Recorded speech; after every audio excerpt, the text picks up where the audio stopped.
नमस्कार दोस्तों, मैं विनय पाठक आज आपके सामने लेकर आया हूं इलेक्ट्रिक चार्ज एंड फील्ड का एक दूसरा क्वेश्चन। तो आइए देखते हैं क्या है क्वेश्चन। क्वेश्चन आपके लिए ये कह रहा है कि हमारे पास दो पॉइंट हैं। पॉइंट का नाम है ए और पॉइंट का नाम है बी।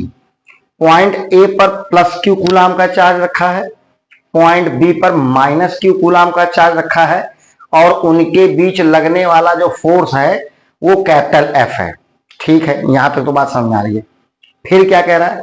फिर वो कह रहा है कि ए पर जो चार्ज रखा है वहां से 25% चार्ज ट्रांसफर होकर पॉइंट बी वाले चार्ज पर चला गया। अब बताइए कि इन चार्जेस के बीच में कितना फोर्स लगेगा।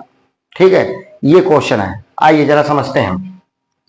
हमसे कह रहा है कि ये है पॉइंट ए और ये है पॉइंट बी।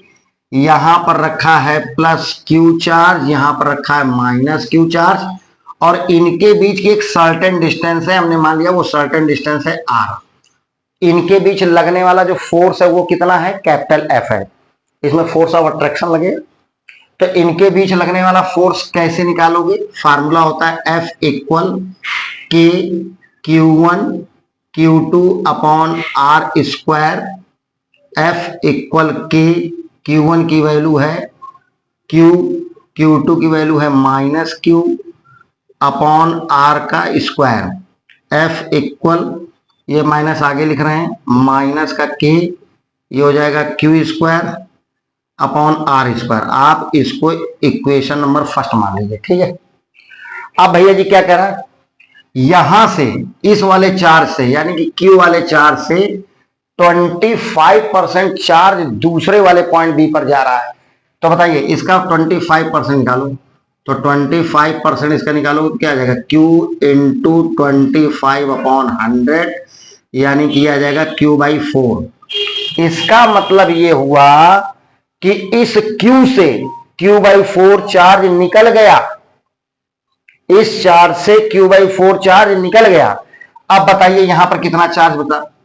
तो Q में से Q बाई 4 जब निकल गया तो 4Q माइनस Q यानी कि आ जाएगा 3Q बाई 4। यानी कि अब इस Q की जगह क्या बचा है? अब इस Q की जगह बचा है 3Q बाई 4।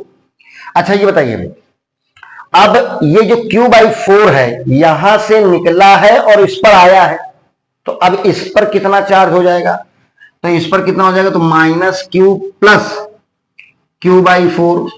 तो ये आ जाएगा माइनस का 4Q प्लस का Q, ये आ जाएगा माइनस का 3Q बाई 4।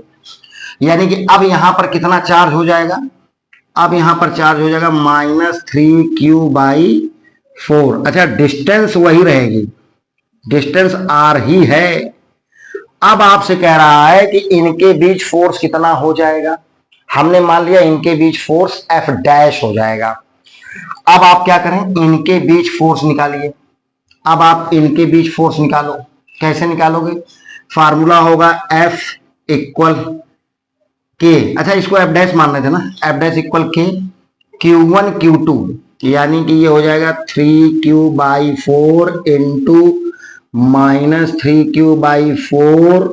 ठीक है, और अपॉन का आर स्क्वायर। ठीक है, बोलो भाई। अब इधर क्या हो जाएगा? इधर हो जाएगा एफ डैश इक्वल, ये हो जाएगा, अच्छा ये वाला माइनस आगे ले आ रहा है तो माइनस का के, ये हो जाएगा 3 3 जा 9, ये हो जाएगा Q स्क्वायर, ये हो जाएगा 16 और ये वाला आर स्क्वायर इसके नीचे है।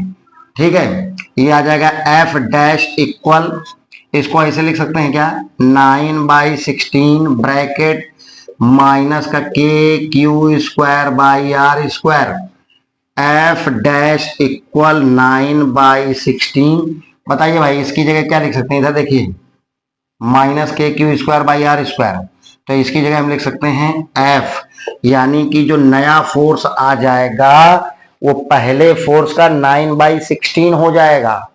बताइए कौन सा सही है? ये 9 बाई 16 एफ। तो बच्चों उम्मीद करता हूं कि आपको ये क्वेश्चन समझ में आया होगा। इसी तरह के और अच्छे क्वेश्चन को समझने के लिए, जानने के लिए मेरे इस चैनल को फॉलो करें। Thank you.